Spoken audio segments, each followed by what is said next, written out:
Welcome back, I'm Sean, and today we're taking a look at a smartwatch that actually looks good, has pretty all-rounder feature, has a couple of drawbacks to even things out. So let's check it out. Showing off, don't wanna have to wait tonight, better off, I'm gonna find my way tonight, won't you talk to me, I wanna heal your sorrow, won't you talk to me, we'll make a new tomorrow, won't you talk to me, we'll make this happy. So the Haylou R8 today was sent over to me by Haylou for a review, and this is not a sponsored post, and my review will be based on my honest and unbiased opinion. And if you're new here, please consider subscribing and ring the notification bell so you won't miss any future tech reviews. So the R8 is an extremely affordable smartwatch coming in at $25 or about 110 Malaysia ringgit. And for those looking for a basic earbuds that allows you to track all the necessary health markers without breaking the bank like how Samsung or Apple would, I think this is a pretty perfect option for someone like that. So if you're interested in buying one, do check out my links below. So the first thing to get out of the way is that this watch is meant to be a rugged watch, and it's quite a large watch to begin with a watch diameter of about 56mm. And if you put it next to the Apple Watch Ultra, you can see that the R8 is actually a little bit bigger. So I think this is more suited to those with slightly larger hands, and if you're a lady with smaller hands, and this really would not fit you well. So with that out of the way, I think this is a very nicely designed watch, retaining the traditional rugged watch look. You're going to get some design finishing on the bezel that marks out a compass design, but this isn't rotatable, so I'm not too sure what is the function of this bezel apart from design.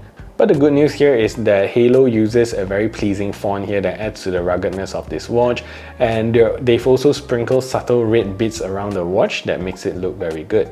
So the crown of the watch here is made of a very nice brushed metal, giving the watch a very premium look, and the overall body of the watch is also made of metal as well, and you get 3 main buttons to control the watch, and the screen is also a touch screen for you to tap on stuff. So the band here is a 22mm quick release band, so it's very easy to be swapping this out for any 22mm band that you have lying around, and it's also really easy to find them online. And honestly, I also really like the material on the band itself because it comes with a nice powdery finish, so it's really easy to wear. So at the back of the watch is a magnetic wireless charging contact, which is similar to what you have with most smartwatches nowadays, and you're going to get a whole bunch of sensors here, including a PPG heart rate sensor as well as a blood oxygen monitor. And as for the screen, Haylou gives you a very beautiful AMOLED display this time, and the screen is sharp and gorgeous, coming in at 1.43 inches at a resolution of 466 by 466, which honestly is plenty sharp for a normal day-to-day use. This is also a 60Hz display, so operation is smooth. However, the animation that Haylou uses feels really dated, and you can see even the marquee that moves on the screen is extremely slow, which kills the illusion of a smooth 60Hz screen.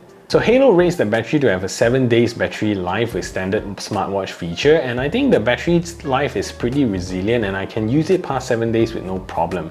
I use it for sleeping, working out, and basic health tracking over the course of the week, and it actually held on pretty well. So Haylou does say that the watch will last around 20 days with very minimal activities and tracking, so that's something to consider. But do take note that since this watch doesn't have an onboard GPS capability, it still relies on the phone's GPS to track your location, and that is one of the main reasons the battery could last longer even when doing outdoor activities. So from a feature standpoint, this watch is pretty basic, and that's not a bad thing since you don't need many complicated features for it to work well for you.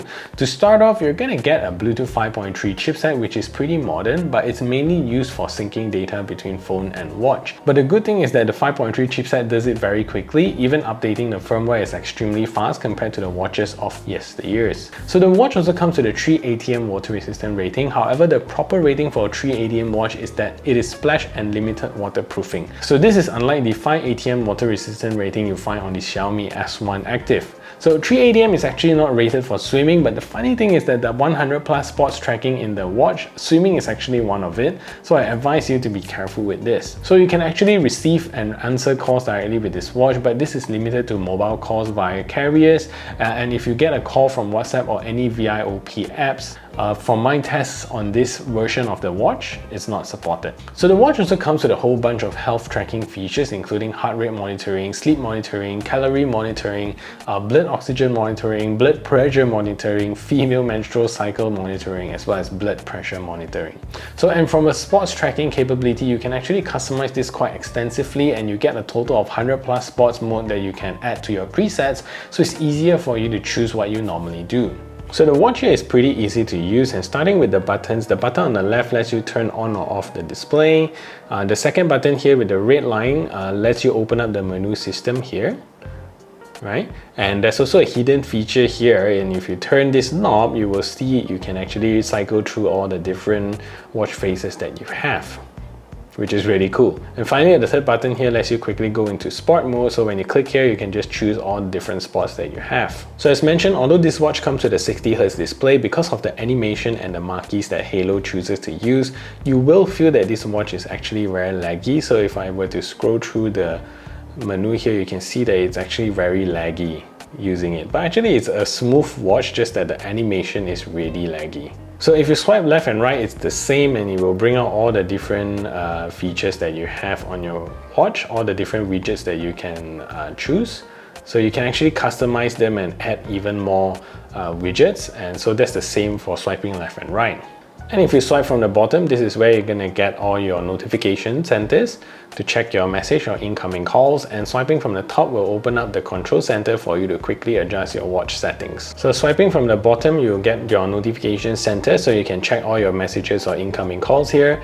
And swiping from the top, this is where you're going to get your command center for you to quickly adjust your watch's settings. So to change the watch face, you can either turn the dial here, or you can also click and hold on the main screen here, and you can actually choose from the 10 different presets that the watch comes with.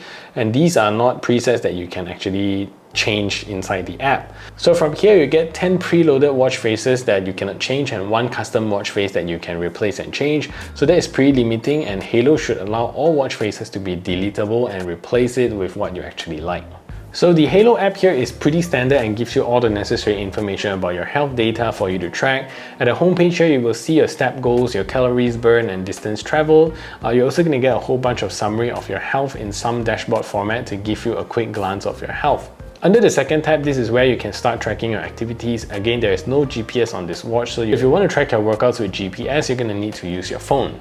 In the third page, this is where you're going to get all your online watch faces to download from, and you will be able to download and sync just 1 extra watch face into your watch, and the rest of the watch face in your watch will be the preloaded ones.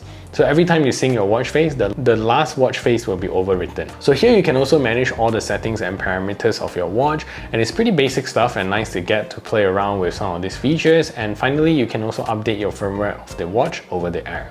So accuracy is okay on this watch, and comparing it with the Apple Watch Ultra in my day-to-day, the PPG heart rate monitor and also the blood oxygen monitoring is mostly accurate to 1 to 2 BPM variation, and also a 1% variation in blood oxygen saturation. However, I do notice some variation when working out with the watch, and choosing the weightlifting exercise mode, for example, I noticed that the BPM is pretty much the same as the Apple Watch, but the calorie count is way off on the Haylou.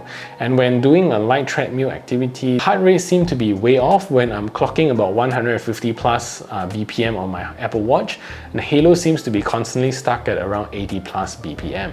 So overall, in my opinion, sedentary or slow moving activities, this watch is accurate, but when you start to do more strenuous activities or you start to move around a lot with your watch, then the heart rate starts to get inaccurate. So I think smartwatches are getting more mainstream, and calibration algorithm is also pretty good nowadays. And to be honest, if you're paying about $20 for a watch that does most of what other mainstream watches does, I think you can't complain too much about it. So just be careful if you're planning to use this watch for swimming, since from a rating standpoint, this is not made for swimming. So that is it for this review. If you find this video helpful, smash the thumbs up button, share this video everywhere, and if you haven't yet subscribed, do consider subscribing, and I'll see you in the next video.